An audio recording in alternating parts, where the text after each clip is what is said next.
Hi, this is Katey. Hi. Katey. Hi, Kurt. Hi, I'm Kurt. How you doing, honey? All right. We're just getting over some. Yeah, that was some a of the rough COVID. week. We had a rough week. We had a fantastic trip to Florence. Lovely week. Kind of spontaneous for us. Very spontaneous. I very rarely leave the house, and to go that far away. It was a lot. I know. I was pretty impressed that you said, "Yeah, let's go." I know. It was great. And I even left the hotel once earlier. Yeah. No, we had a great trip, and then came home and had the vid. So we were like, we slept last week. Yeah, it was foggy. It was very foggy. It was really, and I kept thinking to myself, man, this COVID is no joke.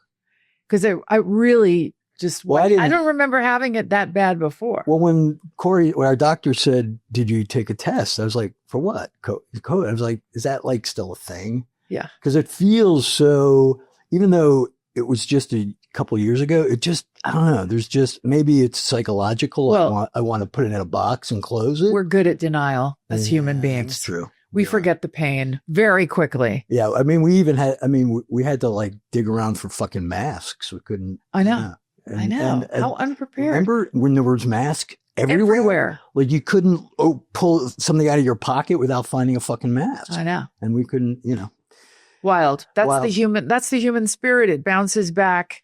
It's why I think women continue to have babies after it hurts so fucking much. Then they forget. They're like, okay, I could do that again. That's why guys keep getting married. I was like a Fred Flintstone. Wow. A whose joke? I don't know. Anyway, hello. Welcome to Pi. Pi! People, Influences, and Experiences. We haven't done one in a minute. I know. I was just realizing that. We did one over Zoom, but we haven't done a live one. And we have a really alive one here with us today. And we're so happy that he's here. I haven't seen this guy. I can't even remember. In a minute. We'd see him at Christmas parties and then we stopped doing that. Stopped having Christmas parties. Well, we moved. But I tell you, when I walked in to see him, it was like I just saw him. I know. He wants to talk so badly right now, and we can't let him yet. I know Michael a long time and obviously knew of Michael. I remember watching him in Wired. So our guest today is the infamous Vic Mackey, Mr. Michael Chiklis. Yeah. I'm so glad to know you guys stopped having the Christmas parties because I was butthurt. I was like, I thought you just stopped inviting me. We didn't have one last year. We had one a couple of years ago, but it was like literally, hey, we were barely moved in. We're like, hey, let's have a Christmas party. And it was just. No, it's not okay. But we've not had the kind that. You know what I mean? You go like the big, fuck, you know? No, we just, plus it's, we started having them every other year because it was like having a fucking wedding. They were so expensive. Yeah, sure. But we loved them. Yeah. It's usually when we would see all these people we love that you don't see. That's why, when you stopped, it was like, I know. No. Crap. We'll start. We'll do nothing personal. We just stopped having him. Yeah. No. I didn't know, and I'm glad to know. And I was like, what? Did I say something? This year we'll probably have one, I think. Maybe. Especially in this. Let's talk to our guest. All right. Let's talk. It's nice to be here. Yeah. We love talking about us, but we don't love talking about us. That's first time in Firenze? Yes. Oh, yeah. First time? Oh, one of my favorite cities on earth. Oh my God. Hers. Holy shit. Yeah. It's one of the only places in the world that I ever turned to my wife and I went, you want to just send for everything? You could, fuck it. I could just call it right now. And we'll go to Tuscany every once in a while and just hit it. No, she had been with the kids and fell in love. I had not. I did a dream trip a few years back. I took the Orient Express from London to Venice and then spent 10 days in Venice. Venice was awesome, but that's all I've done. And she loved it. And we went to look at a piece of property, blah, blah, blah. And it was very spontaneous, but I fucking loved it, man. You're walking down the street of giants, man. Sucker. It's so amazing. Unbelievable. Yes. Just the Italians, man. First of all, it's a rule. You're not allowed to fuck up a meal. Yeah. Right? Yeah. I've had the best pizza in my life in a train station in Italy. Like, Right. how is this possible? Right. Yeah. It's a train station. Really everybody it's a rule. You have to know how to cook really well. We Simply, found a restaurant beautifully.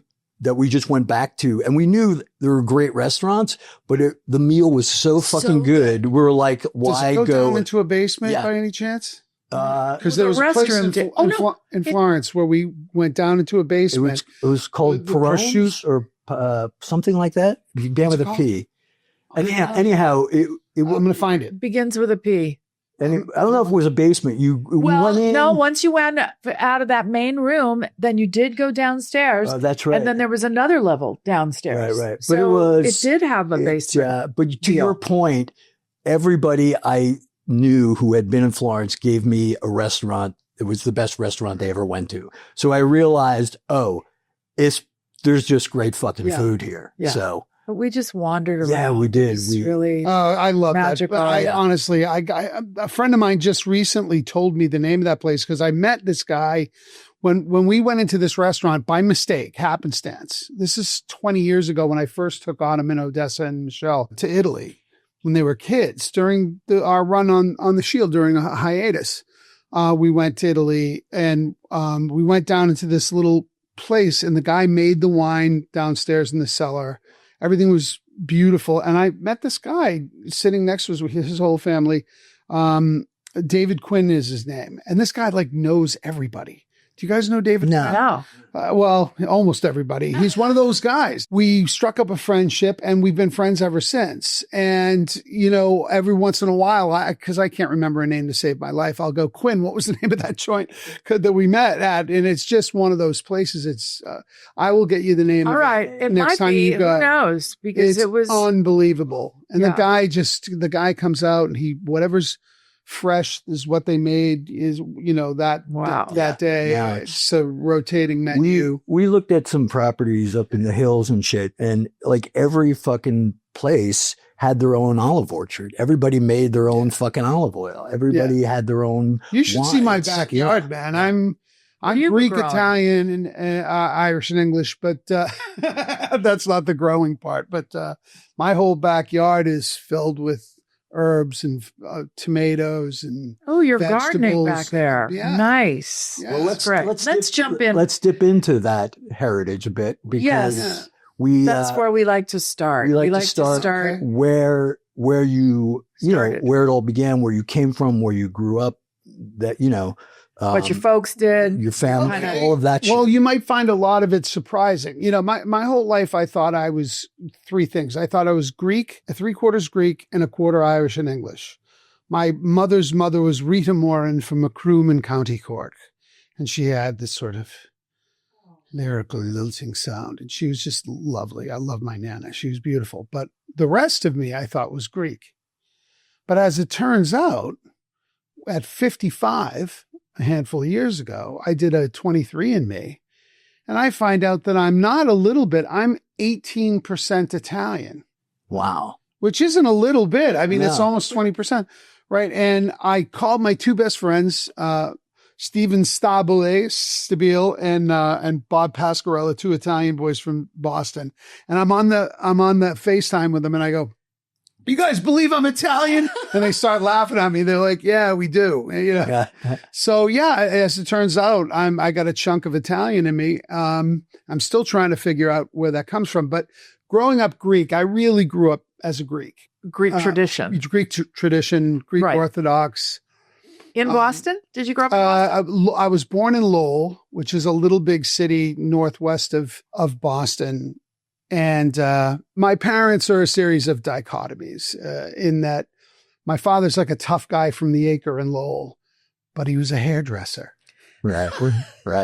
So he was a beat generation beatnik, and I called him Daddy-O, because at that time it was all about style. And As a kid, you called him Daddy-O? Yeah. I grew up calling because he took me to see Miles Davis when I was 5 years old. I have no memory of it except for this guy with his back to the audience wandering around. But he took me to all these jazz shows. My dad was a jazz guy. He loved jazz, and it was all about style. And apparently, as the story goes, he went down to New York when he was a young guy, and he studied whatever you call it, cosmetology, right, in New York with a guy named Vidal Sassoon. Oh, wow. And not from him, with him, there were students. And this guy had all these incredible ideas about salons and stuff. And my father basically stole one of his ideas because where he was from, there were salons and there were barbershops, and right. never the twain. And he came up and started the first unisex beauty salon in the Merrimack Valley, and it blew up. And we moved. He wanted us out of the Acre. We were in What Lowell. is the Acre? Is that like a suburb? It's a section of Lowell. It's like the 8 Mile kind of a thing. It's a tough area in Lowell that he grew up in. Right. And he didn't want us to go to school there in that public school system. So he moved us, we were the white version of the Jeffersons. We moved on up. Gotcha. And he got us over the line into Andover. All right. And, I didn't go to Phillips. I was a townie. I went to public school, but it was 10 fingers. He got us into the Andover school system, and that led to me going to Boston University. And it was just, that leg up that he was trying to get. That's so great. And he's heritage was Greek. He's a pure Greek, right, 100% Greek on both sides. His people are from Sparta. He's a Spartan. That's, I am my father's son. And my mother, her family is from the island of Lesbos, where the word lesbian comes from. That's also Greek? That's Greek. Yeah. Yes. It's just off of Turkey. It's an island called Mytilene, actually. And I'm like this famous Greek guy. I've never been to Greece. I hate to admit it. Dozens of times I've been to Europe. And it's become such a joke that Autumn, who's a writer, as you know, or you might not know that. I don't Autumn's know. We'll get there. A best-selling novelist. Anyway, Autumn wrote a pitch called Getting to Greece, which is us going to Greece with me for the first time and documenting my seeing Greece through my eyes That's a good for the idea. first time. Yeah, because unlike, Stanley Tucci, who's grown up there and speaks the language and has been there millions of times. Every time we've booked travel to Greece, You get a job. 9/12 we were supposed to go. That didn't work out. A funeral, Or wedding, the economy falls gig, apart. Yeah. 2009. Right. So always something has preempted us. And when I book it, the joke is I book the travel and what's going to happen. Am I going to get a gig or is someone going to croak? Right. You know what I mean? And I have to get to Greece. It's getting late. You know what I mean? I got to go. So mom and dad married young? Yeah, they married very young. They were 20. Then they had my brother and I was 3 years later. I have, sort of an uninteresting childhood in many ways. I grew up in suburbia. I grew up in, first I was in Lowell, which is urban and tough and gritty. I feel like I was a street urchin that became educated. It fopped you up. Yeah, they fopped me up. We moved to Andover and my parents didn't lead on to us. In a way, I wonder if that was better or worse, but I think that they were really two very good people and two great parents. And I was the youngest and they really sheltered me and protected me. And they had apparently intended to wait until I got out of college to get divorced. But as soon as I left the house and I was the youngest, it was just them.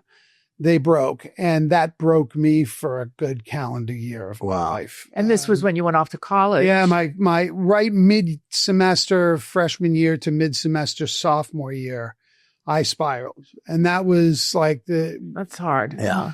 They say it's easier on kids when they're older. I disagree. Think that's true. I think kids are more resilient when they're babies and they don't know any different. Absolutely. With me, I thought, I saw divorce all around me and I didn't think that was going to happen in my family. So they hid their tension? They hid the tension, or was it just sort of behind closed doors tension? I was blindsided. I was absolutely T-boned. I had no clue. And it floored me. And it really what happened was, so I thank God for mentors, in your life.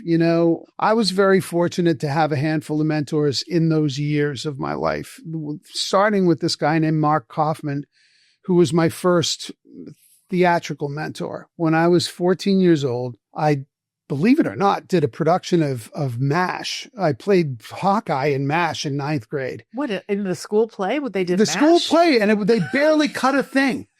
I'm like, I think to myself, Mr. King, what the fuck, man? You did that.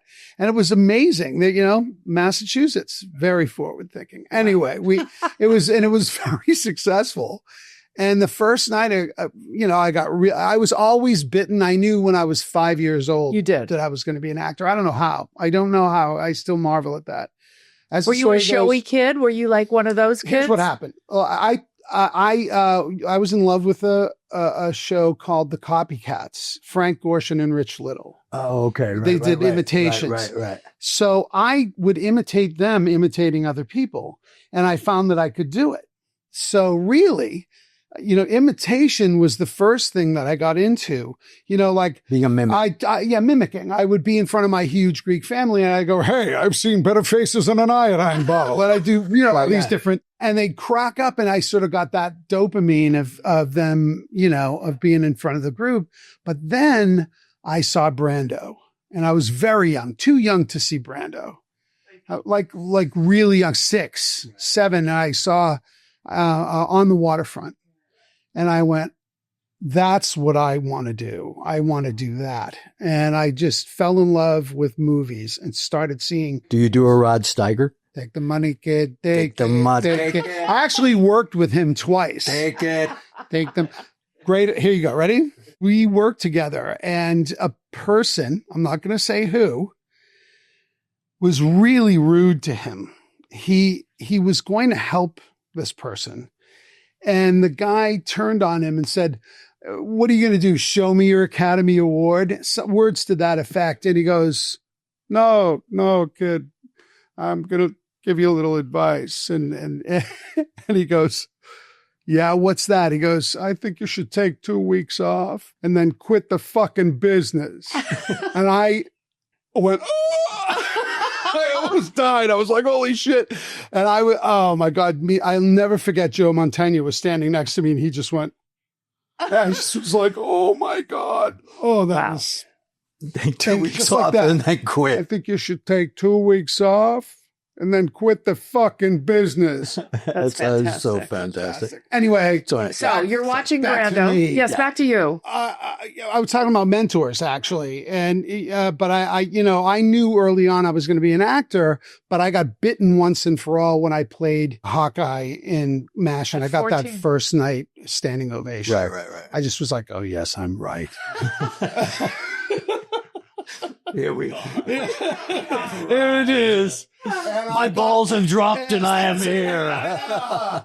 So I get called to the front of the theater, and this woman is there, and she says, listen, I'm casting a summer stock season just over the border in Nashua, New Hampshire. The Town and Country Plays, I still remember the Town and Country Playhouse in Nashua, New Hampshire. Are you interested? All the leads are being cast out of New York and Boston, but I need locals to play the smaller roles. And I was like, yes. I was 13 at the time, and I auditioned, and I got in the ensemble, and it was 6 shows. And that's when I met Mark, and Mark was the director for the season.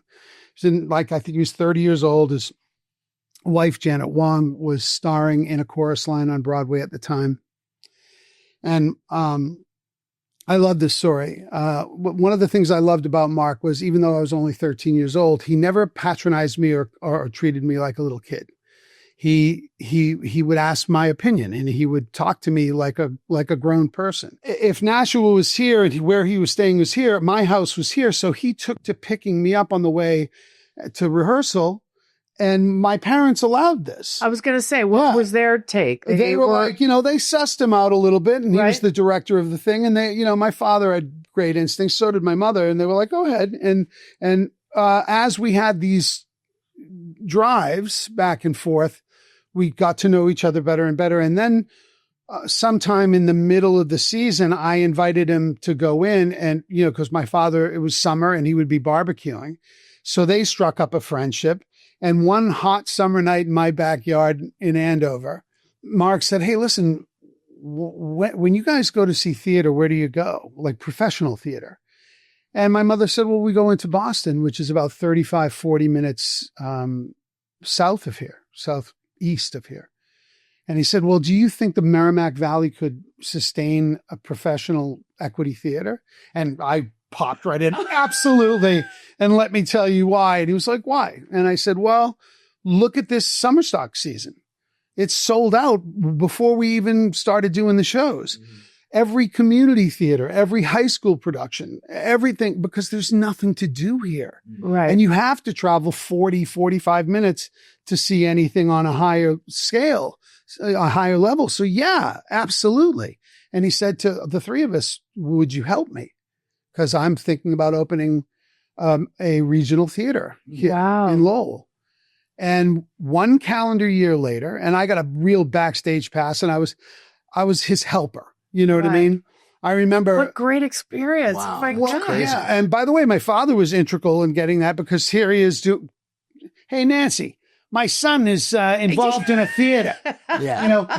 And Nancy Donahue, one of the, blue blood, founding families of Lowell, from Mayflower money, apparently wrote like $100,000 check. This is 1976. And we were off and running, and University of Lowell gave us their South Campus Theater, which was dark and beaten to shit. And I remember laying on a scaffolding, pretending I was Michelangelo, speaking of Venice and Florence, and painting the ceilings, and pulling out the theater seats and putting in the new seats that we got. And we opened one calendar year later with Romeo and Juliet. And I played Samson in Romeo and Juliet when I was 14. It was a great time. And it was people like him that taught me some of my canons, like, and you're going to love this. And this is true about me because we've worked together so closely. One of the things he taught me very early on is honor the playwright and then the director in that order. Mm-hmm. Which is so refreshing, Michael. and rare in this business business. I mean, he taught me theatrical canons, to not make to make choices, but not insane, ridiculous choices to serve me and not the play, not the story. All these things. He was constantly a coach to me, and he just took me under his wing, this guy. And I to this day, I'm in touch with him. He's retired and and then when I went to Boston University, one of my great professors there, I picked up a mentor there, and he was the one who said to me when my parents split and I was fucking up, he took me aside. He asked, I was falling apart and I was killing it beginning of freshman year. And then he noticed that I wasn't showing up, that I was fucked up, that I was hitting the drugs, all of it. And instead of, that was at a time where Boston University cut people every half semester. Right. So we started as a class of 80. Right. It's a BFA program. That's right. Yeah. The Bachelor of Fine Arts program, very conservatory, strict. Mm-hmm. And Rosie O'Donnell was in my freshman class. I digress. I was fucking up. And just because he asked, Jimmy Spruill took me aside and said, hey man, what's happening with you? You're fucking up. What, you're spiraling. What's going on? And I told him I broke, and I said, my parents split and I don't know what the fuck I'm going to do. And he was the one who said the words to me the first time, your parents are not you. He brought my parents off their pedestal that they had always been on. And that's the year that my parents became human beings. Mm-hmm. Previous to that, how did they tell you that we are splitting? I mean, was it kind of Unfortunately, it was my brother. My older brother saw a lot of it. He was there, and he had been catastrophically injured as a burgeoning professional soccer player, and his career got destroyed. So he was back home kind of spiraling himself, and he witnessed it. And he was the one who called me completely angry and despondent. And he sort of had his whole angry young man period then. And where I took everything out on myself, Peter lashed out on everybody else. I have an angry young brother as well. Well, Peter's 3 books. My brother, I could spend a whole podcast just talking about my brother. Is he still back there east? Yeah, he's up in Lake Winnipesaukee, which is his happy place. Summers when we were kids, I'm glad he has a happy place. He does. And he's helping people. He's the tow/rescue boat on, he's the captain of the rescue boat on Lake Winnipesaukee. And when people are in trouble on the rocks and shit, he goes and gets them. Honestly, if you're on the rocks in the lake, you want Peter to show up. Great. He's an animal and he's incredible at it. You just don't want to tell him what to do. Gotcha. Right. Not a collaborator. I mean, we are the opposite in that way. Like I was all about team sports. I was the captain of my football team. So see, because I want to go back. So you're in high school. You're also a theater guy. You're in the play, but you also look like an athlete to me. I was. So you were kind of striding. Because I remember being in high school and there was like the theater kids. That's what it was. It was like the athletes. It was the athletes, the geeks. We were like the bookish guys and the stoners, right? Right. And I belonged to all 3 cliques. I really I was the kid from Glee, right? That kid who's passed away now. Oh, yeah. But I mean the character. Right. I was a bridge builder. I brought a lot of people together who never would have otherwise spent time together. Right. Interesting. Yeah. So they called, as a matter of fact, and I just bounced. All the guys in the football team called me Juliet. Because I was doing Romeo and Juliet while I was playing football. I was like, that's right. That's me, Juliet. See, I sort of think that kind of upbringing around high school and that traumatic time makes people good actors because you're so able to chameleon yourself into all those different groups. Social survival. And you're just kind of, because you're wearing different clothing in each one of those groups. So, it kind of makes sense that going back to your brother, sort of unloading this information through his filter about your mom and dad, right? Because now you're getting the information, but you're also getting the burden of it through somebody else. Did you then go to how did you handle that? Did you go to your folks and say, what's up? Yeah, I went to my mother. I called my mother first, as I recall, and she was really broken up. Oh. Look, my parents are both passed before the pandemic. Mm-hmm. I'm happy to say that they were incredibly civil and lovely after the first calendar year of their split. Right. Things categorically got better after that. They both were at my wedding. Right. You know what I mean? They danced at my wedding together. Mm. So they looked at each other as, hey, we got married when we were 20. We were 25 years married. We had these 2 beautiful kids. We have a lot to be proud of and happy for. And for myriad reasons, things didn't work out between us, but there's love here. And that's what they arrived at. Right. At the time, it was traumatic and painful and shitty. As it is for everybody. As it is for everybody. But I'm really happy that it wasn't one of these miserable, toxic, although my mother never remarried. My father did, but my mother never had a love again after that. I don't think she even dated after that, which when she was too young, she was in her 40s and a beautiful woman. So I have, this is, again, there's nothing particularly, unique or interesting about my story in that way, but it does inform. We all have these pains that inform your life. Well, I was going to say it probably speaks to, because I know I will never forget this, Michael, the way that you would talk about your wife and how fantastic and amazing and lucky. And I mean, like every time I'd see you or something. I got the best one. And so I think all of that does inform that. And I'm sure you raised your children very honestly in a, not that your parents were dishonest. Okay, let's talk about that. Let's talk about that. I think my parents got a lot of things right, but I feel really proud of a couple of things as a parent that I personally got very right. Okay, good. I had one rule in my house. Don't lie to me and you'll never get in trouble. I said to my kids from the moment they could understand, I never want you to think the thought, Dad's going to kill me. No, I'm not. I'm only going to help you. That's all. I'm here to help you. So come to me. But if you lie to me, I can't help you. So just don't lie. Just tell Daddy. And as a consequence, small kids, small problems, big kids, big problems, right? So my kids came to me with everything to the point where sometimes I had to go, oh, that's a mom.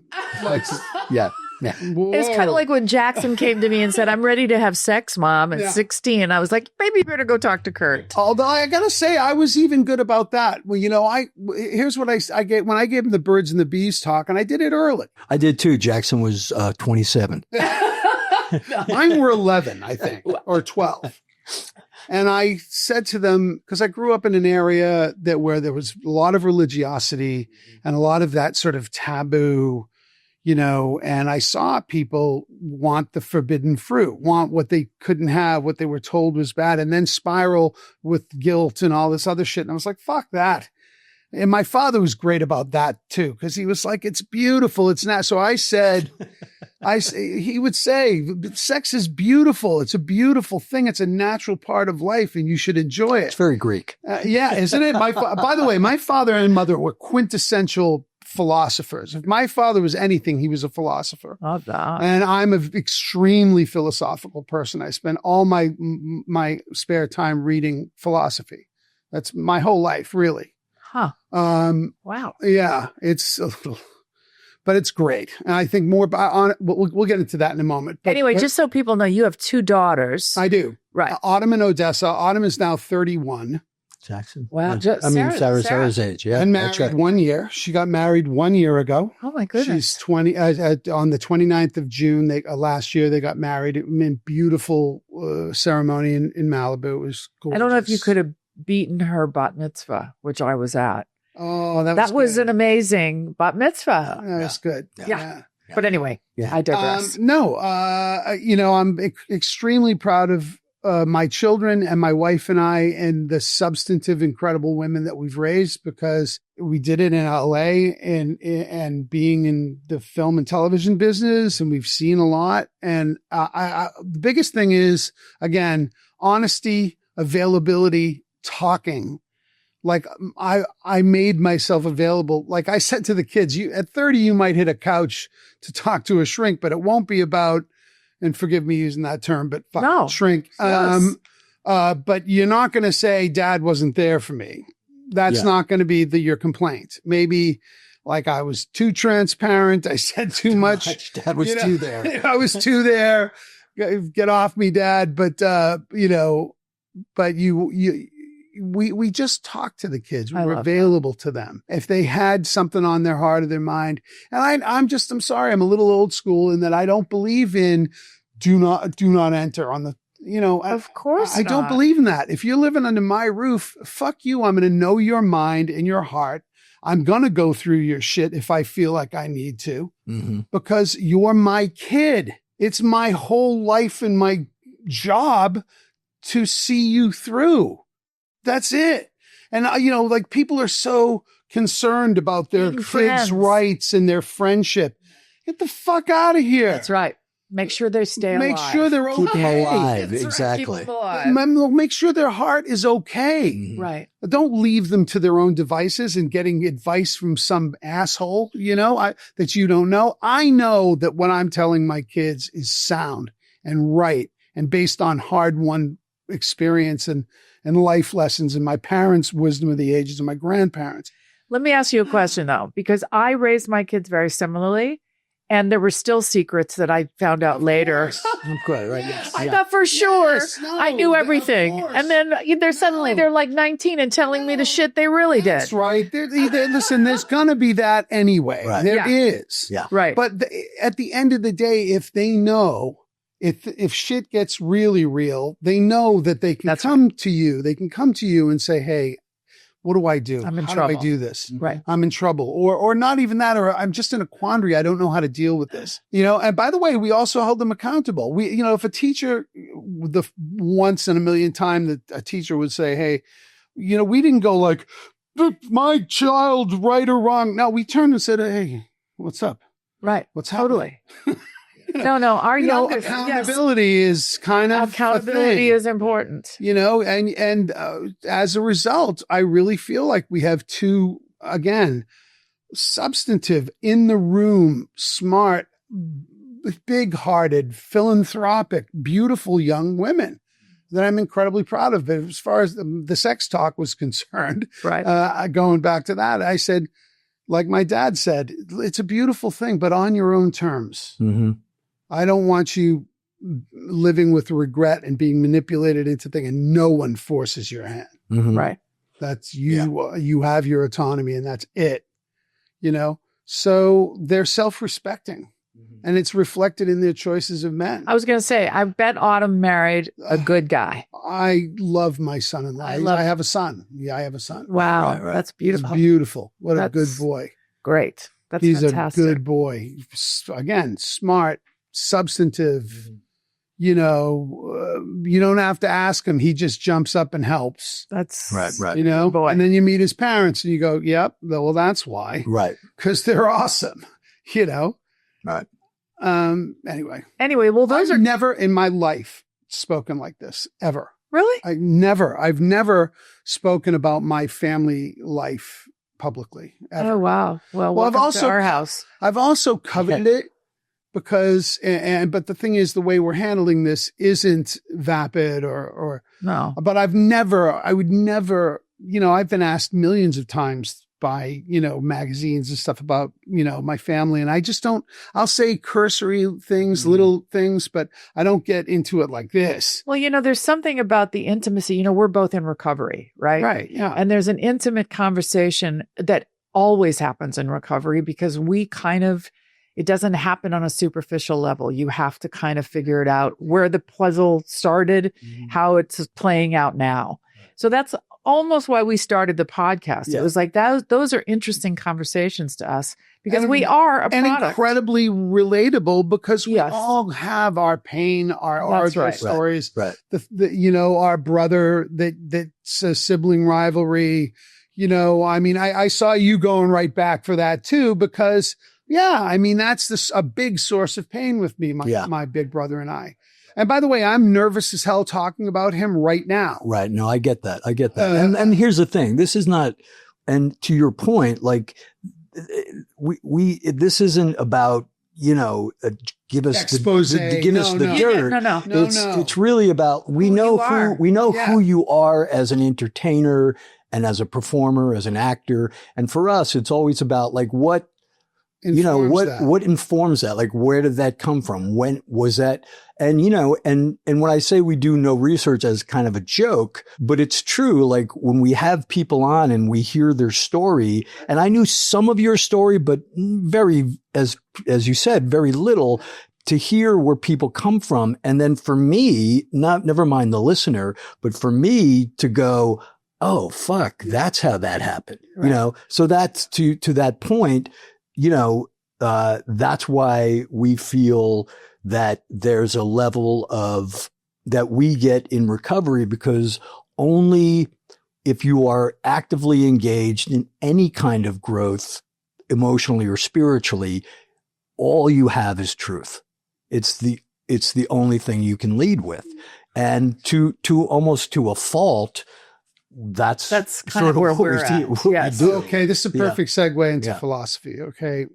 Okay. Well, listen, I grew up with, my daughter and I just wrote a movie that I'm going to direct that is an homage to my grandmother and my grandfather. And though it is fiction, the play itself, I had to say through the mouths of these fictional characters the things that these inglorious people said to me growing up. Because they're the things that hold my whole life together. Their philosophies, their outlooks on life, and the wisdom of the ages that they gave to me. I'm so grateful. This is where I might cry. Because when I think of my yaya, she was joy, just cooking with one hand, rubbing my head with the other, and screaming at the Red Sox. You know, she was just full of life and hell her whole life. She lived well into her 80s. And she was not a serious woman.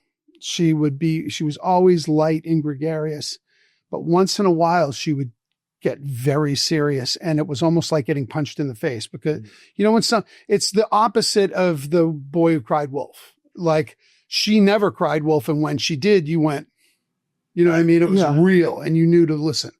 And I remember every June for years, we would fly her out and she would spend the month of June. This was after my grandfather had passed away. One day she was dancing. I love that I'm going to tell this story. She was dancing breathlessly with my children and to Spice Girls. And we were laughing. And I said, yeah, how do you do it? How are you so happy? And her face fell from this. She was laughing and everything, just her countenance, everything went. And she said, don't you know that being happy is a choice? And I said, what do you mean? Yaya? And she said, my husband of 60 years is gone. All my brothers and sisters, my cousins, all the people I grew up with, they're gone. I could wake up every day and find a reason to be upset or a reason not to carry on. But look, I'm dancing with my great-grandchildren. So as long as I'm looking down at the grass, I'm going to enjoy myself. And I went, yeah, you are my hero, right? So that's the key. Yeah. And it's a choice. You have we are to not consciously, victimized by our circumstance. Look, yes. Here's another one. My father. I would find myself grousing about all manner of shit, politics, whatever. And my father had an incredible way of zooming out and giving me perspective. Mm-hmm. One of them, I was grousing about some political shit in recent years just before he passed away. And he looked at me and he said, Michael, would you like to go back to the year of your birth, 1963? How about the year of my birth, 1938? How about the year of my father's birth? And I just would ram it home. Like my father was a huge autodidact, massively into philosophy and history because he felt that all of those things informed why everything is now, right? So this is one of his that he said to me, every once in a while, you got to understand he's a heavy Boston accent, you know what I mean? You know, and all of a sudden he would hit me in the face with a profundity, and I would look at him and go, who the fuck are you? Who the fuck are you? Like, this is one of them. He looks at me and he goes, and in a heavy Boston accent, but I'm not going to say it in this accent because I want you to hear the words. He said, Michael, we're born, we live for a time, and then we pass away. And it's that nagging reality that drives man to extremity. And I said, is that Socrates? And he said, Charlie Chiklis. But he said, we're born, we live for a time, and then we pass away. And it's that nagging reality that drives man to extremity. It's the way he said it. But when you listen to those words, right. You go, holy shit, that's right. It's the human condition. We're afraid. Yeah. Gonna die. Be afraid. Are you sick now? Is this the one? Is all that? And my father always encouraged me to go, hey man, my father cracked me up just before he died, 5 minutes before he died. If I could only be as courageous as that man to face it and go, hey, he says to me with his hand wave, he used to wave his hand at me. I did it. Now it's your turn. I did it all. I don't have, he just understood that we're born, we live for a time, and then we're going to die. And it's okay. It's okay. And as soon as you can be okay with that, your life right now becomes exponentially better. This is the thing it's mind blowing to me that people avoid this topic because I went through a lot of early loss in my life. Me too. Saw that mortality happen when I was in my 20s and lost parents.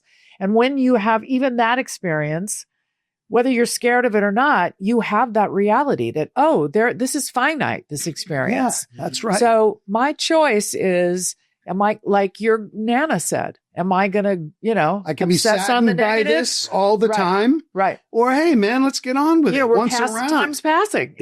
Like, Fucking also- I'm going to make some keft others, and this is going to be awesome. This could be awesome. It's also the fucking Red Sox. It's also perspective, right? And lens. And what I've been focused on a lot, just personally with personal growth is, I turned 65 this year, and yet I'm probably the busiest I have been in a long time creatively. So and prior to that, it's either like, I remember thinking, I can look at shit and go, oh, fuck, I'm 65 and I'm still, I still figuring out how to fucking, I can't do that, or Right, I can't do that. Yeah. And how I got to fucking start from the beginning and blah, blah, blah. Or I can look at it through the lens of, holy shit, I'm 65. I've been doing this for 40 fucking years, and I am still fucking willing to be like a fucking newcomer. Yeah. To be a beginner, To be teachable. to go like, Eyes are how the wide fuck do I open. do Let's this? go. Let's Yeah. go, baby. Yeah. And like just that perspective shift, which is not that complicated, allows But me. it's really hard. allows me. You have to see it and accept it. and Right, you have to be it's- reminded of it. Right. And it changes With how this you movie, get out by of the bed way, in the morning. So the reason I need to make this movie that my daughter and I wrote, because I need people to hear these things and these words. Well, I love what your father just said. Like, you want me to take you back to your birth year, exactly. to my birth? Because that is my feeling about all of this, is Right. that, we think this is the worst it's ever been. But wait a minute. Yeah. Look at the extinctions. Oh my God. I mean, do you want to go back to the dark ages? Yeah, That right. were called the dark ages? Exactly. You know what I mean? Right. Right. I really am a true believer in that adage, the arc of justice is long, the arc of history is long, but curves towards justice. Mm-hmm. But it's almost imperceptible Yeah. in your lifetime You because can't it's see so it. long. It's right here. Right. Exactly. You can't see it. No. And that's why, all my father had what I call catchphrase philosophy too. He had these phrases. That too is very Greek, by the way. Yeah. He would say to me things like, again, if I was despondent, he'd go, every minute's a new minute, kid. Which is an innately hopeful thing to say. Right. Oh my God, I love that. My old man was the shit, the living shit, really. I mean, when I was blackballed for doing cutting hair, I could just be like, "Oh, sweetheart," just like they were just, My father listened to people his whole life. He was like a psychiatrist himself. Exactly. He listened to people and cut their hair and talked about it, listened to their lives. Well, a lot of women, and listened to what moved them, what disturbed them, what they were going through. And he was amazing. Really, when I think of my dad, I and my mother, she's had all this other stuff. It's amazing. I think that in ways they were so different and so alike that something just blew up. I don't know. I don't really even pretend to know what was the thing with them. I don't. And I don't want to know. Yeah, exactly. Honestly, it's not their business. Right. It's their business. Right. And that was freeing as fuck for me, man, to realize that, like I said, Jimmy Spruill said, that's their thing. And what happens between your mother and father is between them. That has nothing to do with you. And I promise you, I met both your parents. They adore you. They love you. It's not your fault. I was convinced. It's amazing. Did you think it was your fault? Of course I did. I went through a period of I must not have done this, or maybe it's because they're paying all this money for me to be an actor. And you know what I mean? And this foolishness, and it's straining them. And maybe it's you can't help, what are you, your 18-year-old mind? I wasn't fully formed, but I think of it, I facepalm at what a mouth breather I was in so many ways. I had my shit together in many ways, but in other ways, I was a fucking infant. But then you have to go, wait a minute, you only know what you know at the time, right? So you have to forgive yourself and give yourself a little slack and go, hey man, this is where you were then. You grew up in Lowell and Andover, and the things that were said around you is what you knew. Well, and don't you think it's also as we get older that we gain a certain amount of humility that takes the onus off of like, well, maybe I was the cause of all that. Yes. As you get older, you start to realize, hey, wait a minute, I'm not that powerful. Right, exactly. I could not have done that. It's okay. That's why, also a bit of parental advice for those who didn't ask, don't forget what it was like to be a kid. Yeah. I think a lot of people remember what it was like to be a kid, and it terrifies them, so they strangle. Yeah. And my father would say, you hold a lot more sand in an open hand than a closed fist. I love your dad. Oh, my dad. Well, I can't, my throat closes because what a profundity. I'm like, he saw who I was, and he, so many parents, again, they would have gone, you can't be that. It's like a crapshoot. You can't go into that. It's insane. And I saw friends of mine broken by their parents who were torn and didn't want them to have a hard life. A lot of parents think they're protecting their children or shielding them by stopping them from doing what they really passionately need to do. And he simply, again, a lot of these things are simple, but they're incredibly difficult to execute. And he looked at me and he was like, Michael, I struggled with it. I would say to my father, what do you think? And he'd say, it's a crapshoot. It's how is he going to make it? He doesn't know anybody in the industry. And he said to my grandfather, but can you imagine Michael doing anything else? And my papuli went, no, not really. Actually, that's who he is. So they got behind me. Which was everything. Everything. Well, we do that with our older two. I mean, I think, and our youngest, but we don't quite know yet what her thing is. But our older two are both in this business. And I mean, it's the greatest blessing in the world to be able to work and be. Well, let's talk about Nepo babies. Okay. Let's talk about this. All right. Because I got a thorn up my ass about this. No, this is something that pisses me off. Because every fucking business in the history of humankind is family business. And sons and family. It's always that because, they grew up in the tradition. And the trade. And that's what they're drawn to, and they see it and they understand it. And, but yet, because we're in the business of show, right, somehow it's you should be shamed. Because, in fact, I've seen more scrutiny on my children over what they do than anybody else who's just aspiring. It's harder. Yes. It's harder for them. Yeah. They look at them with a much tighter lens.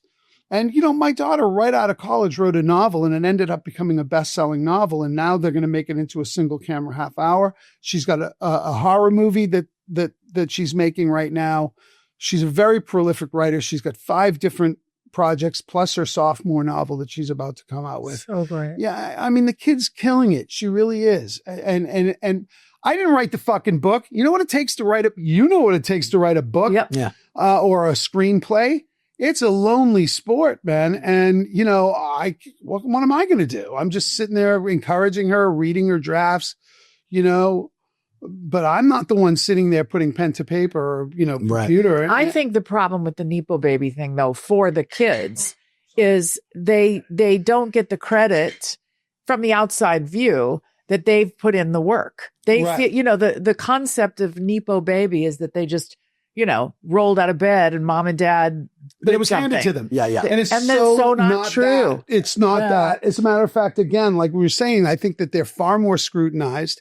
People look at them with their arms folded like, okay, Right. Plus, they've grown up with successful parents doing this. So they have this concept that it should be easy, sort of. Not easy, but it seems so normal to them. Right. The success train. Sure. Mm-hmm. And that is an added burden because there's a part of it that feels like, well, this should happen, right away.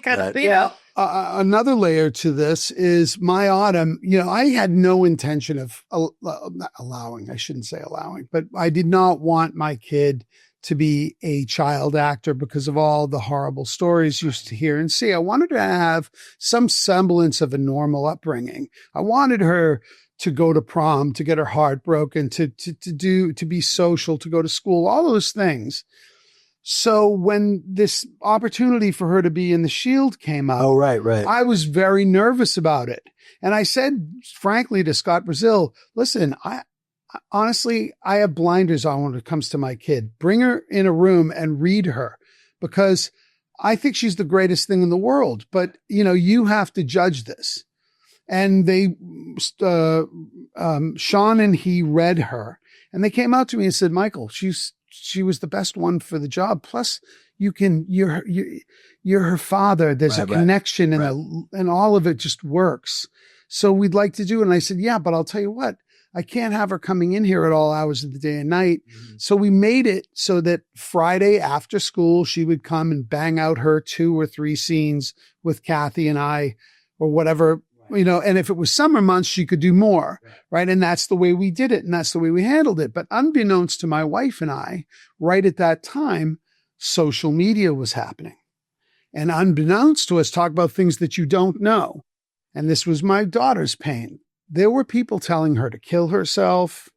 Why? Because she just was giving her that, nepo, or, you know, and saying horrific shit to her. I think that's one of the reasons she's a comedy writer. Because oh my God, that's horrible. But she's fine. She's completely fine. But at the time, it was very, very hurtful to her. And then when she finally revealed this to her, we felt so horrible as parents that we had exposed her to that. But ultimately, I have no regrets because, again, here's the person that she is. She did come to us, thankfully, and discussed it with us. Mm. And I think she's a stronger, better person for it. This explains why Jackson, our son, who's on a hit TV series, he really resents the whole Nepo baby thing. And he's he's really like, it's incorrect. Don't tell anybody that I'm your kid. He doesn't tell anybody that he's our kid. He has a different last name. Isn't that amazing? It's like, you know, but at the same time, like, you know. No, I understand from his perspective. From his perspective, but I don't understand from the outside perspective. That's incorrect. Exactly right. That's right. You wouldn't walk into a plumber's office, and go, "Yeah, I need you to work on my sink." Wait, are you her son? Yeah. Oh, fuck that, nepo baby. You don't know what you're doing. You don't know what you're doing? Put down that wrench. Dude, I screw up underneath the sink with my father, playing with the pipes. I know everything about a sink. Get the fuck out of here. Right? So true. I know it's a funky analogy, but it's just true. It's the culture you grew up with. Look at the look at the legacy of surnames. It's all based on profession. Do you know what I mean? Everything. Because you are the son of the piper. You are the son of the miller. It's a German name. It's Gewürzmann. That's Spice Man. Right. Seller of spice. Yeah. Sutter, which is mine, is Shoe Man. Shoe Man. I was, my ancestors were fucking cobblers. Yeah. You know? Yeah. It's the way it was built on that. So get the fuck out of here, folks. Yeah. Get over it. And here's the other one. We're talking about now things that get your ass. Hollywood elites.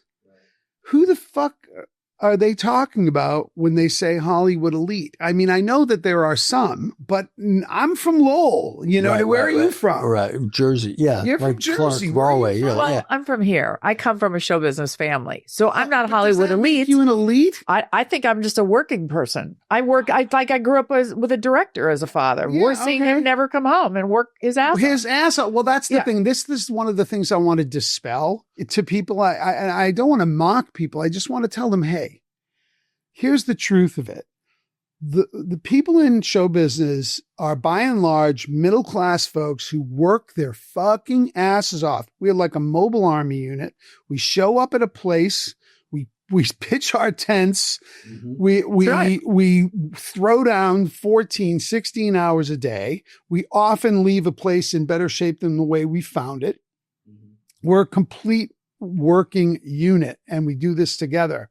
And no one's having tea and crumpets and you know what I mean? It reminds me of what we did, the Bastard Executioner. There are no butlers. We were wearing these urine-soaked alleys. I'm sorry. We're walking through mud in like these long gowns from the Middle Ages to get to the porta potty, and like to having to hike up your mud-soaked skirt so that you don't take a leak in that smerry, shitty porta potty. Yeah. I mean, it's not at 4 a.m. That's exactly right. People see the premiere and they think that's right. That's what happened happens every day. They see they see the Golden Globes and like, fucking elitists. Like, dude, it's 2 to 3 days of the year where, and by the way, most of us don't get to go. Most of us are at home going, I want to go.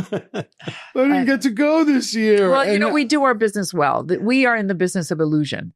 So we are in the business where it's our fault. And this is where we're culpable as a culture. And we're so afraid of opening the curtain and saying, I'm vulnerable, I'm hurting. Really, Scott Brazil was sick and he never let anyone know that he was deathly ill. And it's because, not his fault, because of the fear of this business. Will know you can't be vulnerable, and they'll dismiss me. They'll toss me out. I won't get to work anymore. Well, that is the business side of it. When I say the illusion, I mean to the public. Like, we're supposed to present it the way they see it. Right. They're not supposed to see us going to the porta potty at 4 a.m. and blah, blah, blah. And we've done such a great job. Such a great job at it. That they believed this, that it's all glamour. Exactly it's right. all glitz. And, I can't tell you how often now, but see, now that we're such a divided country, it's amazing how many people on social media will just go, shut the fuck up, actor. Right. Just entertain me. And it's like, wow, first of all, who raised you? Yeah. So, exactly. To speak like that to any human being. Exactly. Imagine me saying to someone, oh, you shut up, plumber, and fix my fucking toilet. Right. Yeah. No. You don't do that. You don't dismiss someone or that they have an opinion based on their occupation.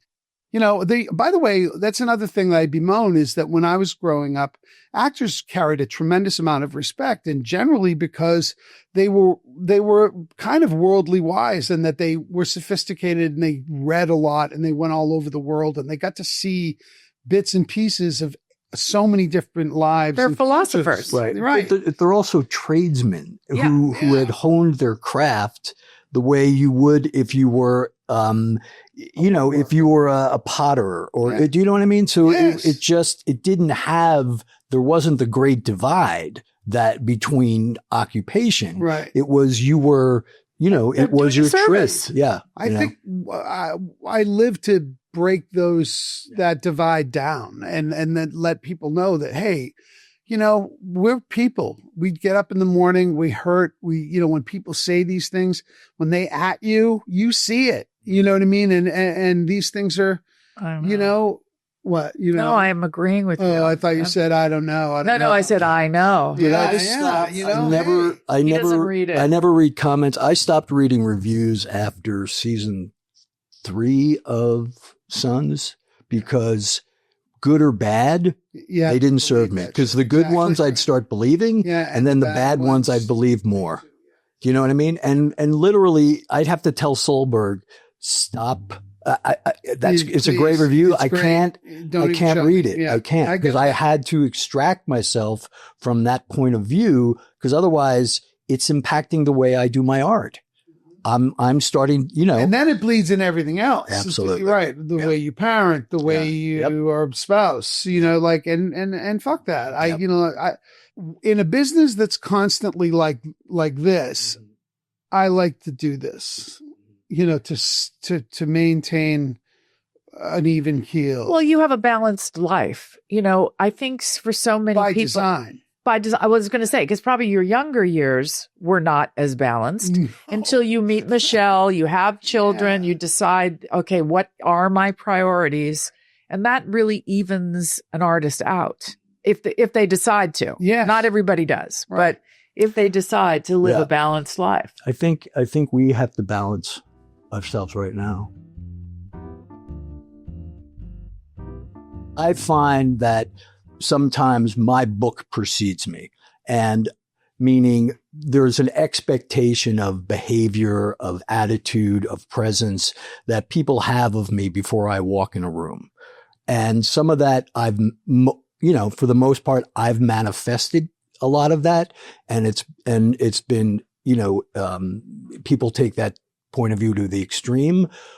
But for you, do you find that that's because of the characters you've played, because of the work that you've done, do you find there's an expectation? Like, is anybody afraid of you? I played Vic Mackey, man. I know of who you are before you walk into a room. Oh, yeah. Oh, my God. Right. I've had grown men shake in my presence, like that they think I'm going to hurt them. Do you sometimes utilize that? Yeah.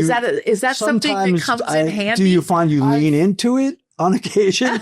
You know what? I have a couple of times that it felt icky to do that. Right. So I usually feel really badly and I want to dispel it. Right. But it's happened. The opposite used to happen where I played all these really sort of roly-poly affable guys. Right. And people would be very sort of dismissive or whatever. Oh, wow. And, that had the opposite effect where it would make me upset, But, now I'm so used to it. Look, I've lived in the public eye now for 88, long time. It's God. Oh, my God. I know. It's a lot of years, like almost 40 years, and, I'm very understanding about all of it. And my wife, in her infinite wisdom, she's philosophical and she'll turn to me with a pearl. And one of them is cry when they stop asking. Perspective. Right. I love anybody who puts life in a broader perspective, and she often does that. And we do that for each other. And where you go like, hey, How long you been married now? We just had our 33rd Wow. anniversary. We've been together 35 years. Yeah. Wow. Yeah. That's fantastic. Yeah. I think so. Right. I think so. I think part of it is I never take it for granted in that I don't know what's going to happen tomorrow. I don't. None of us do. Thanks, Grandma. Yeah. Yeah. Thanks, Nana. I don't know. Yeah. So, all I know is that right now, she's the shit. And, and she's my partner and everything, up and down and all around, and that's my intent is that's the way it's going to be until my last breath. But do I know? I don't know. I don't know. This is one of the great philosophies I like to live by, is that anything out of this moment is a lie. So if I'm going to tell myself lies, I'm going to tell myself positive lies because I don't know anything out of this moment. That's right. So why not make up a good story instead of a bad one? Well, that also plays into affirmation, right? Which I really believe in. In the run up to The Shield, my wife and I were writing a screenplay called Franco, based on a Gold Shield detective that she knew in Miami, who on the one hand was getting citations for bravery in the field, and on the other hand was sued more than anybody in the Miami force for brutality. Right. So I was writing Vic Mackey. Mm-hmm. Wow. And we were working on this thing. And then all of a sudden she says to me, you got to take Odessa to Gymboree. And I was like, she was a baby at the time. I didn't want to go. And I go to Gymboree with my baby. And here's Katey Ryan with her baby. Oh. And she goes, I want you to meet my husband, Sean. He's a writer. He wrote this show. It's called The Barn. It's at FX. And I remember vividly going like, what the fuck is FX? I didn't know. Right. And he was telling me about it. I was like, oh, cool. I'd love to read it. And he said, really? Okay. And he sent it to me. And I went, Michelle. Right. I have to do this. And then I asked if I could, my people at the time were like, this is like basic cable, right. They were poo-pooing the shit out of it. And I got fucking furious. I was like, have you read this? It's the best pilot I've ever read. Anyway, that feeds into, yes. Let's manifest good things. Yeah. Let's love that. Put a positive spin on it. Absolutely. All right. Blueberry pie is positive. So this is the part of our show where we ask our guests to pick their favorite pie. And we're going to ask you why this is your favorite pie. I lied. You lied? It's not your favorite pie? No, I have 3 favorites. Oh, okay. Go. but my real favorite pie isn't actually a pie, technically. It's Boston cream pie, and that's not a pie. It's not a pie? It's not a pie? They call it pie, but it isn't. It's pudding on a crust. Right. That really doesn't count. Right. And a lot of pie makers Poo-poo it? Yeah, don't shit on me for saying that's my favorite pie over the years. So I lied. And I was like, I'm not going to say Boston cream pie. I don't want to get in trouble. I don't want people to go like, oh, it's not a pie. So this has no historical sort of like my family always ate blueberry pies kind of thing? Well, no. But you like blueberry. Well, there's the two that are my favorites that are qualified pies are key lime pie, which my beautiful wife turned me on to in Miami, which I hadn't had until I met her. And I thought it was unbelievable. I love it. And this was my old standard that I loved that my yaya used to make. And we had blueberry patches in my neighborhood. So I loved when spring came. Oh, wow. Because we had blueberry patches and we could fresh fucking blueberries and make blueberry pie. See, that's the story. It's a great association. That's the great association. Now we eat pie, and this is where you get to tell us about what you currently want to talk about, whether it be work, whether it be charities, whatever it is you get promoting. You get to, I plug my new movie, and I made it 3 years ago this October. But because this maniacal business is what it is, here's what I say about our business. It is likened onto the tectonic plates of the earth, painfully slow, and then all at once they move. So that's a good analogy. Does not move, right? And then wait,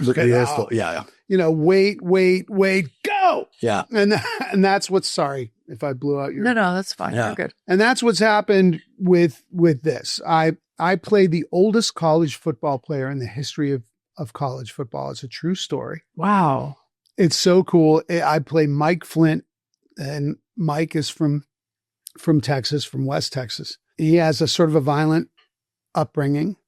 And at the beginning of his senior year in college, he was the captain of his football team. And he told a freshman to get into the dorms because it was after curfew. The kid told him to go jump in a lake. He threw down with the kid, hurt him, not terribly, but he beat him up.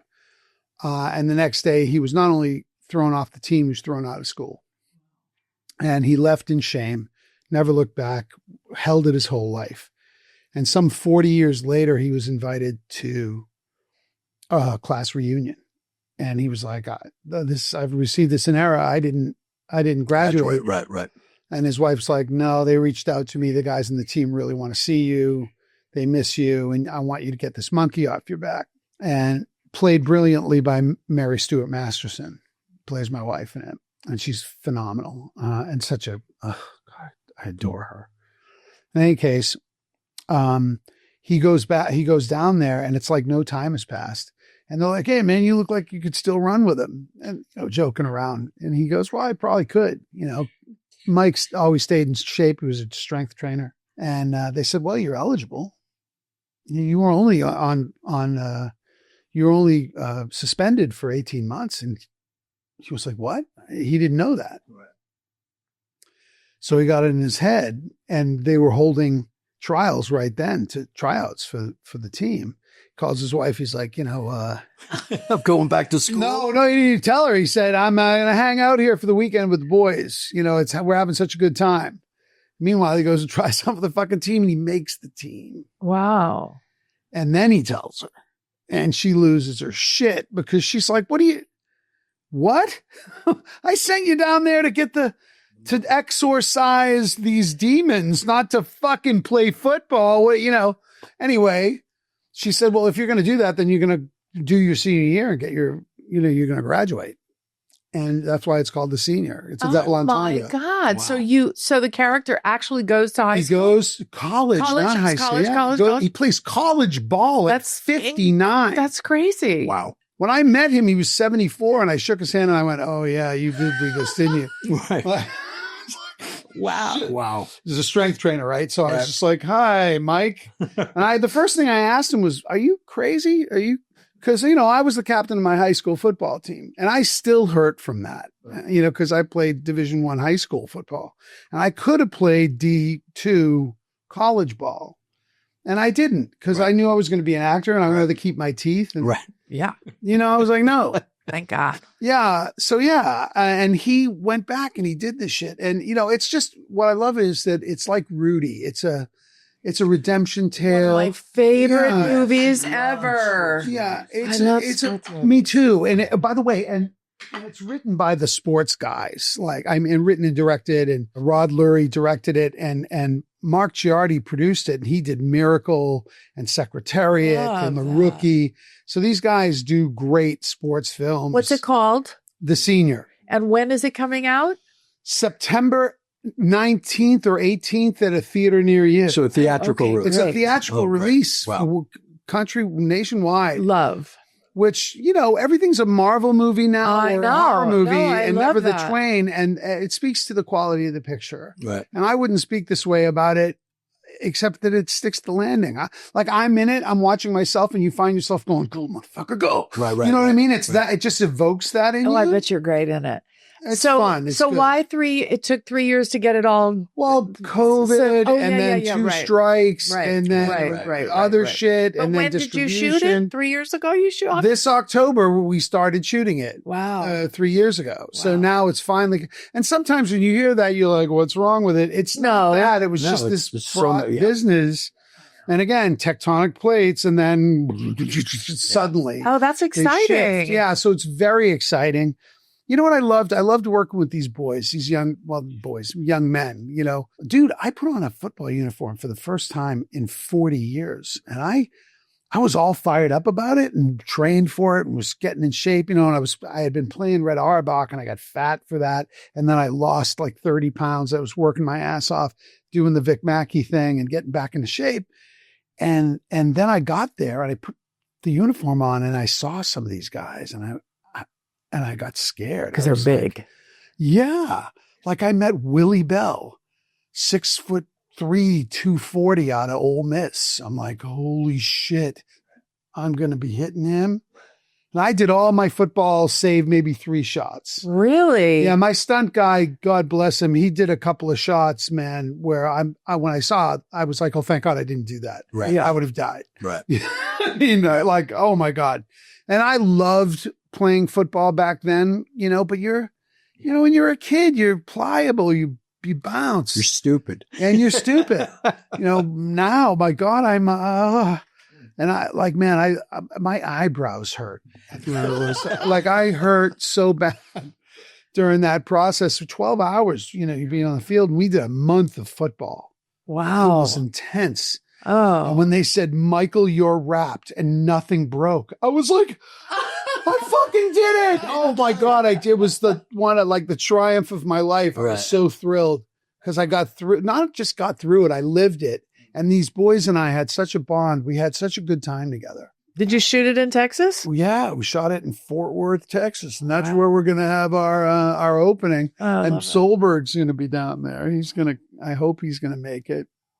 That's great. Yeah. Oh, I'm so glad to hear that. That's a great thing to promote. Yeah. That's awesome. Yeah. It's exciting. There's some other things happening, but that's forefront. That's what's happening next. Love that. Michael, we love you. Yep. It was so great nice catching up with you, publicly, but it's so much fun. And again, man, like I knew some of it, but so much great things. And we so appreciate you showing up and being an honest. Hey, listen, you're going to have to return the favor when when you break your blueberry. Have to do something like no. You need to do this too. You'd be very good at that. Listen, if nothing else, I'm a fun. storyteller. We're having a great time. Yeah, it's so fun, and I have so many friends and so many things. I've been pecking away at writing something, which is a sort of, I don't think it's really a memoir as much as it is, sort of, I don't know, a recounting of my exploits and especially in 1 hour television. And it's called I'm Acting as Fast as I Can, which is the story of my entire career. Right. And my wife said, it's not a book. Don't do a book. Not you, Autumn. That's fine. But, you're not a memoir guy and I'm not a tell-all guy. You're a verbal, you're an oral storyteller. sit down with so many of your friends, whether they're from behind the camera or in front of the camera, and have these kind of conversations, talk about their origins. And I love anecdotes. I love anecdotal stuff about, going back to talking about breaking down barriers, people seeing the humanity of these people that portray these characters that we sort of look at. And like you say, people think I'm Vic Mackey, or they think I'm the commish. I love people who remember the commish because they come up and hug me, Right. which is a little weird sometimes. Right. But still it's because they think I'm like a big doll, and they come and hug me. With Vic Mackey, you can tell they're like a little like, Yeah. Now here, I'm going to ask you one question before we go. Okay. Just talking about perception. Vince Gilligan recently won an award, or was honored at the WGA. And he said words to the effect that, I was very proud of the work that I did on Breaking Bad. And that was from a particular era in television, which we were a big part of. But, a lot of that's misconstrued. And I really think that we should focus on writing some real heroes. And I remember yelling at the television, like, yeah, absolutely. And one of the reasons I feel that way is I've been a little despondent. I've never been a person. One of the things that we really talked about openly during the time that we shot The Shield was that we didn't want to patronize our audience. We wanted to always believe that our audience is as smart or smarter than us. Right. So we didn't want to have to like spoon feed them or explain to them. But subsequently, I've had a lot of people come up to me, man, when a Gold Shield detective walks up to you and goes, hey man, that's the way to do it. You go, hey man, no, that's not the way to do it. You missed the parable. What the fuck? No, you anti-hero. Right. The fuck were you watching? And there was a lot of things that I loved from the films in the 70s, but I don't think there was any doubt that you didn't want to be the Godfather. You know what I mean? Right. You didn't want to be Gordon Gekko, did you? I mean, I love ambiguity and shades of gray and complex characters, but I don't know, man. I think a lot of people lack rearing. They don't have parents to guide them, and they don't have people to say, hey, what's going on here, right? Because I went movie night every Friday night with my father from when I was very small, and some of the things I saw were not good, especially for like a 12, 13, 14, 15-year-old. But I had my dad to go, and he was very clear to go, like, you understand what's going on here. And if I didn't, he made it clear. He made me, he gave me context. Right. And I'm concerned about people just being left to their own devices. And when I think about it, I was largely raised by television and film. We were latchkey kids, right? My father was working. My mother was working. Mm-hmm. A lot of times I was on my bike until the lights went on, right? Yep. Does that sound familiar? Yeah. So we learned a lot of life lessons from film and television. And we mock that, how they were held to a standard at some, there were standards and practices. And here I am, like, I can't believe I'm on this side of the argument at this point in my life. And maybe it's part of growing older, but it's grudgingly, it's like, I want to be able to tell complex stories. Right. I want to not speak down to the audience. And I want to assume that they will understand what it is that we're trying to get at. But as it turns out, you can't just take that for granted. There are people who aren't going to get it. Right. But my question is always like, is that really the artist's responsibility? The only reason I bring it up is, they tried to take Married with Children off the air because there were so many complaints from parents because the show was too blue and too whatever. And, our response was always like, change the channel or don't let them watch it. Right. So I sort of am on the side of like, I think there's room for all that storytelling. I always have been, but now I don't know. Maybe because there's so many more screens.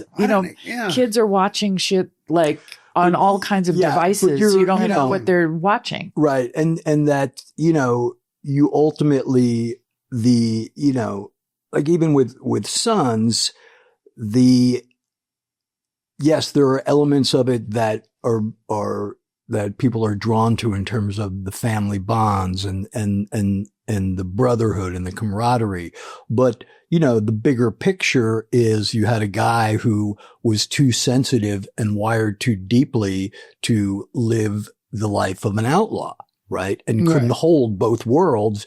And like his father before him, it led to his demise. Yes. So seeing where it all goes and understanding that, you know, it's why people would be like, oh my God, why do you kill off so many characters? I said, I can list 5 dudes that I knew when I started this show who were part of that world, who were my research, who are now dead. Yeah. Do you know what I mean? It's a dark life. People die. Yeah. And that's part of the storytelling component, right? But yes, to be able to, you know, tell people that within the context of the story, you cannot glorify. You can't give, like, there can't be a preemptive, by the way, right? Yeah. So you do your best. For me, the law in terms of story I lived by was violence cannot happen in a vacuum, meaning for every bad decision or violent decision my characters make, there is always a reaction or consequence that will always, whether it's the next episode, whether it's the next act, or whether it's the next season, will come back and have repercussions, because that shit does not happen in a vacuum. So it's not gratuitous. It's one of the greatest things that I loved about your work and about our work together on The Shield, because, you know, so many times we watch these movies where there's like a body count, like, you know, in a movie, a guy kills 45 people, and you're like, and if you ask people, how many people did Vic Mackey kill in the 7 years of The Shield? They'd be like 50, 25. Like, no, he killed 3 people and was responsible for some deaths. But in 7 years, you know, as a Gold Shield gang unit detective, right? It's not what you think. It isn't, because when someone died, it was impactful, weighted, and actually his original sin from the pilot goes all the way to the last episode. Informs everything. And I loved that because it didn't trivialize the killing of characters. It gave it its proper weight and import. Yeah. No. Well, I think, it's different time now. It's the streaming world, and kids are watching all kinds of things without any parental guidance. But I don't know that that's the responsibility of the artist as much as it's the responsibility of the family and the parents to I agree with you. Explain it. Because like what you're just like concerned though, because I'm seeing so many people. 100%. I mean, I'm concerned about social media. I just think it's out of control. Yeah. But I hear you. Yeah. Yeah. Again, I'm in a quandary about it, because I'm completely of a mind with you guys about storytelling and our the way to do it. But there is a responsibility in terms of, and I don't even think it has to be like social responsibility as much as the responsibility of honest and authentic storytelling is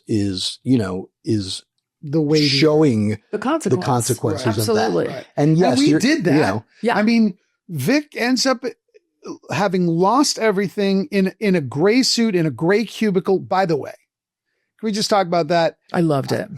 Let me tell you something. If I contributed at all to that, it was in all the ways that I didn't want it to go. So for 3 years, I remember a million times going to Sean, it can't be top of the world, Mom. And, in a blaze of glory. It can't be the cage shutting in front of him. It can't be like him taking his own life.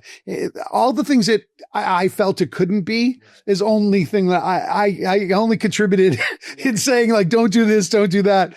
But Sean, in his brilliance, for him to come up with, hey man, this is a show about ambivalence and ambiguity and shades of gray. Let's take everything from him, strip him, all the people he loves, everything he holds dear, put him in a gray cubicle in a gray suit, and just have him be fucking snipped and just stewing in it. And I thought, it was a great ending. Yeah. That was a great ending. Yeah. Absolutely. Yeah. It's like at the end of Sons, which you came full circle for me and provided the ending for. I still have people who were like, so Jackson didn't really die, right? And I was like, he was hit head on by a fucking semi on a 40. He was Vic, right? Milo was Vic, right? I'm like, no, he wasn't. By the way, one last thing. We'll end this. I have to say, I don't know if you remember this. I think it was at the Directors Guild at a screening for something. You said to me, hey, man, you know, listen, man, I have to imitate that because I don't get to do that. Just wonder what that's like. It's been 30 plus years. He said, hey, man, you know, like I just can't have my first protagonist in this show. So, you know, don't feel bad that, you know, other people from the Shield are on this and that, you know. And I was like, oh, man, no, don't worry about it, which I promptly walked away from and went, fuck. Swear to God, I was like, fuck. Well, I said the same thing to Walton. I said the only way I could do it is if, you know, we changed everything. And boy, howdy. Yeah. Well, so that's what when you called me, I don't know if you remember, but you called me and I think it was in New Orleans doing American Horror Story at the time. And you called me and I called you back and you said, hey, listen, remember how I told you about Sons and I said, I'll do it. And you went, I haven't told you what I'm going to, I said, I don't give a fuck. I'll do it. Right. Before you even told me. Right. So and great. you said, well, come home. We'll get on the phone. I'll come over. And you came over to the house and you told me. And one little last bit of disappointment. It was just for a moment. When you told me my first protagonist is going to kill my second protagonist, I went, oh, because I thought it was going to be like a meal. You know what I mean? I thought it was, you know what I mean? Right. So there was a little bit of like, oh, I don't, you know, but then I saw the wisdom in it and I went like, oh, it was smart. He's fucking great. Kurt's great. That's just great shit. You know, but I will say, motherfucker, I can't tell you, especially in the middle of this country, how many bikers have gone like, hey, what the fuck? I'm like, I didn't kill him. I was the vessel. Don't you understand? Papa's good. I just was the legacy. That's right. He went like this. Didn't you see him? Fantastic. Michael, we love you. This was so much fun. It was good. Thank you. Thank you. My pleasure. Thank you. Hey.